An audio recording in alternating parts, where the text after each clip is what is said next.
Nicole Serf y les voy a presentar el trabajo Desafiando a la protón potasio ATPasa. ¿Se imaginan un jugo gástrico salado? En el cual se resumen los experimentos realizados por los becarios e investigadores de nuestro laboratorio. La sodio-potasio y la protón-potasio ATPasa son las proteínas integrales de membrana que forman el grupo 2C dentro de la familia de PATPasas. Comparten más de un 60% de identidad de secuencia y, como vemos, durante sus ciclos de transporte atraviesan cambios conformacionales intercambiando diferentes cationes. Estudios filogenéticos evidenciaron que estas bombas evolucionaron desde un ancestro común, diferenciándose y haciéndose famosas, por caminos separados, debido a su diferente especificidad de sustrato. Pero, ¿realmente tienen una especificidad de sustrato absoluta? Para estudiar la especificidad de la unión de cationes, nos propusimos investigar el rol del sodio como sustituto del protón en la protón-potasio ATPasa, realizando experimentos sobre cambios conformacionales, actividad ATPasa, uptake y oclusión de sodio. La protón-potasio ATPasa presenta dos estados conformacionales, E1 y E2, que difieren en la dirección en la que exponen sus sitios de unión de cationes y la afinidad por los mismos. Para estudiar la cinética de su cambio conformacional, realizamos experimentos de fluorescencia en un equipo de mezclado rápido, mezclando la enzima preincubada con potasio para favorecer el estado E2 con una solución de sodio, el cual en el caso de actuar como sustituto del protón podría promover la formación de E1.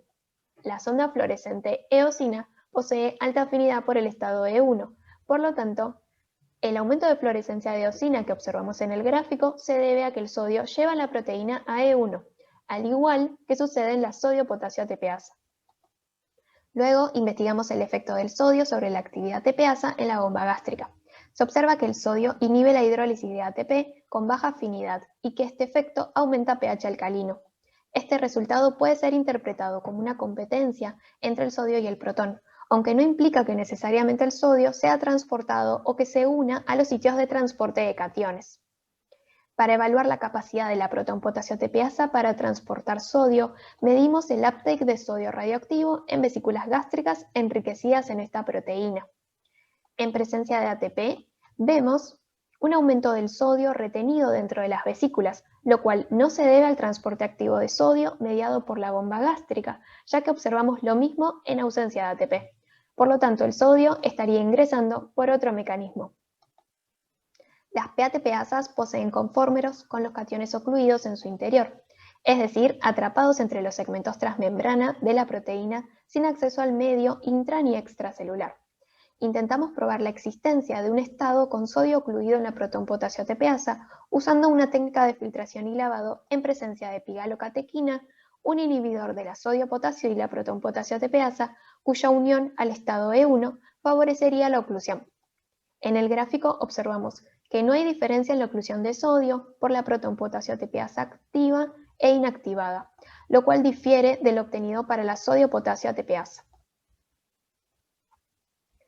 En conclusión, evidenciamos que el sodio funciona como un sustituto de los protones solo en algunos de los aspectos estudiados. Por lo tanto, nuestros resultados sugieren que la protón-potasio ATPasa no es capaz de realizar un ciclo alternativo transportando activamente sodio. Finalmente, ¿cuál es la relación de nuestros resultados con los mecanismos de transporte de protones propuestos? Por un lado, algunos autores tienen en cuenta que la protón-potasio y la sodio-potasio ATPasa poseen un sitio de unión de cationes conservado para proponer que las especies transportadas por ambas proteínas deberían tener un tamaño similar. Esto implicaría que la especie transportada por la bomba gástrica sería el hidronio y no los protones, ya que posee un radio iónico similar al sodio. Este mecanismo de transporte no permite explicar todos nuestros resultados, ya que esta teoría apoya la oclusión y transporte de sodio por la protón-potasio ATPasa.